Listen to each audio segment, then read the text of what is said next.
Hey guys, today we are going to learn about Bernoulli and binomial distribution and the relationship between them. So first, what is probability distribution? A probability distribution is a mathematical function that gives the probabilities of occurrence of different possible outcomes for an experiment. When we perform an experiment, we have at least two possible outcomes. For example, when we throw a dice, we have six possible outcomes, and when we toss a coin, we have two different possible outcomes.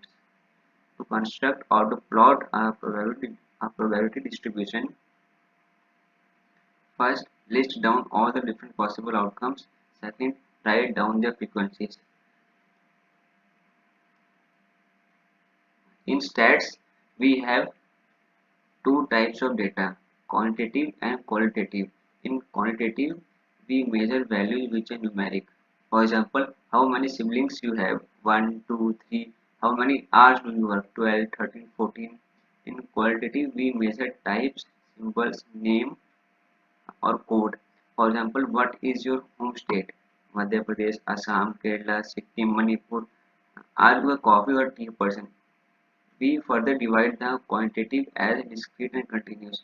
Discrete data takes certain values. For example, number of students in a particular class. My shoe size is 11. And continuous values and continuous data can take any values.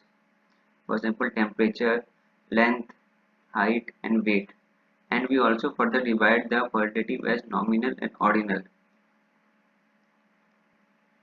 In nominal, the order doesn't matter. For example, are you married? Yes or no? What language do you speak? English, German, Spanish.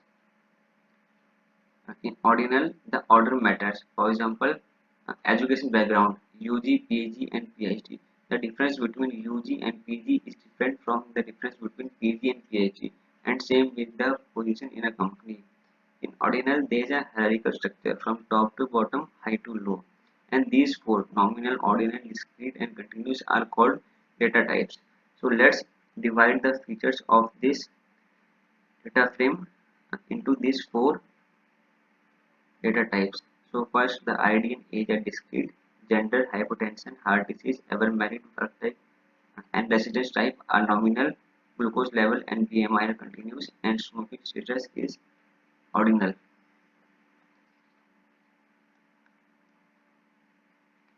For discrete data, we have Bernoulli binomial, Poisson negative binomial, geometric and multinomial distribution. Bernoulli distribution is a discrete probability distribution of a random variable where we have only two possible outcomes in which we consider one output as success and other as failure. The probability of success is defined by P and the probability of failure is 1 minus P. The Bernoulli distribution is a special case of binomial distribution with n is equal to 1. We'll see this relationship later. There are four conditions for Bernoulli distribution. First, the probability of success and failure remain the same throughout the trials. This is self this is this is self-explanatory. The number of trials are fixed. Bernoulli trials are independent of each other. That one trial should not affect the output of another trial. And fourth, one trial and two possible outcomes. So let's go to the Jupyter notebook. So here I import the necessary libraries SciPy, Matplotlib and NumPy. There is a law in probability known as the law of large numbers, which states that as the number of trials in a probability experiment increases, the difference between theoretical probability of an event and the relative frequency approaches zero. In simple words, the more we increase the sample size, the closer the mean of the sample gets to the actual mean of the population. And there is a term called expected value, which is just a value that we would expect if we perform an experiment over and over again.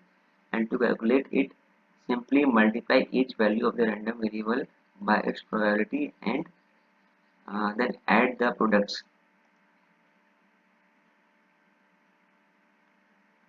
For example, when we throw a dice, we have 1, 2, 3, 4, 5 and 6 possible outcomes, which are equally likely with the probability of 1 by 6. So the expected value is 1 into 1 by 6 plus 2 into 1 by 6 plus 3 into 1 by 6 and so on. And we get the expected value 3.5. The above. So let's run this code which simulates our example but with 1 million trials.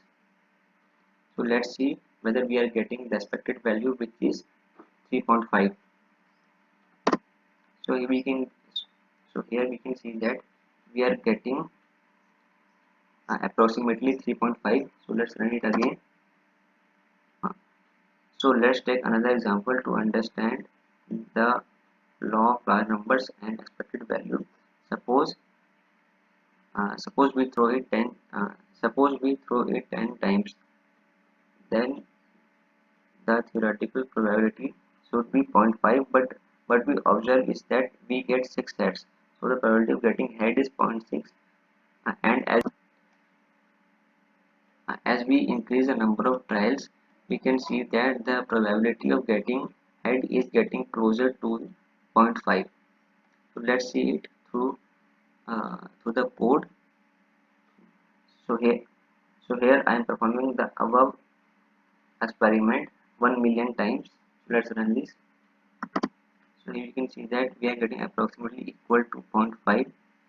So let's visualize it through a plot. And here the x is the list of number of experiments, and so here the x is the list of number of experiments and y is the list of expected value of the corresponding number of experiments. So and here I also add a reference line which is the theoretical value at y is equal to 0.5. So let's run this. So we can see that the blue line which is the expected value, so here we can see that the blue line is getting closer to the reference line, which means the observed probability is approaches to theoretical probability which is 0.5. So to see it more clearly, here the x is the array of to see it more clearly, here the x is the array from 1 to 1000. So let's see it. So here we can see that when the number of trials are low, there is a large fluctuation, and as we increase the number of trials, the observed probability is getting closer to the theoretical probability or to the expected value. So here we implement Bernoulli using SciPy library, where P is the probability of success which is 55% and size is the number of experiments. So let's run it. So here we can see that with this P value, which is probability of success, we get failure. So let's increase the number of experiments. Let's make it 50 and let's see. So here we can see that the number of success that we get is 13 and the number of failures we get is 2.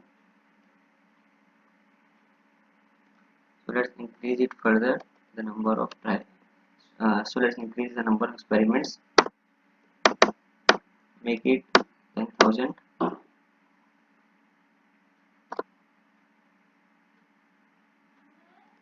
And let's comment this out. So here we can see that we are getting 5,542 success and 4,458 failures. So let's plot it, and we can clearly see the difference between failure and success, and this green line is a reference which is 0.55, and we also have stats of Bernoulli distribution like mean, variance, skewness, and kurtosis. So let's run it. Here we can see that the mean is 0.55, the variance is 0.2475, and this is the skewness and this is the kurtosis. And one thing to note here is that the mean of the Bernoulli distribution is always equal to the probability of success, which we can see that which we can see here. And second note, the Bernoulli variance is always equal to the probability of success into probability of failure. And this is the standard deviation, which is just the square root of variance. This is the median. So here comes the binomial distribution. When we want to run more than one trial, we use binomial distribution for n random experiments, each having a Bernoulli distribution with probability p. Suppose the value of x is 10 and the value of n is 15 and p is 0.75. So this so what so what this equation gives us is the probability of getting 10 success out of 15 trials with probability 0.75.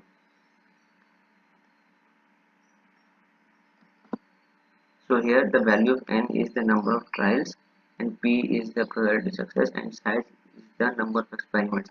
So one experiment consists of 10 trials. So let's run it. We can see that we get 10 success out of 10 trials. So let's run it again. So here we can see that we get 8 success out of 10 trials. So let's increase the number of experiments, make it 15, and let's it again. Here we can see that in the first here we can see that in the first experiment we get 6 success, and in the second experiment, which consists of 10 trials, we get 6 success and then 7 7 and then 6 9 and so on. So let's increase it further and make it 10,000. And here we are drawing a histogram. So you can clearly see that with this much high probability, the data is more concentrated near 6 7 and 8. So let's change the probability of success to 0.4 and let's see. So we can see that the data is more concentrated near 3 4 and 5. And what if we want to know that out of 10,000 trials, in how many trials we got 2 success? So let's run it. So we can see that out of 10,000 trials we get 1,142 trials which has 2 success. And let's change the number of success. So let's make it 9. So in only 16 experiments out of 10,000 experiments we get 9 success. So that's for all. Thank you.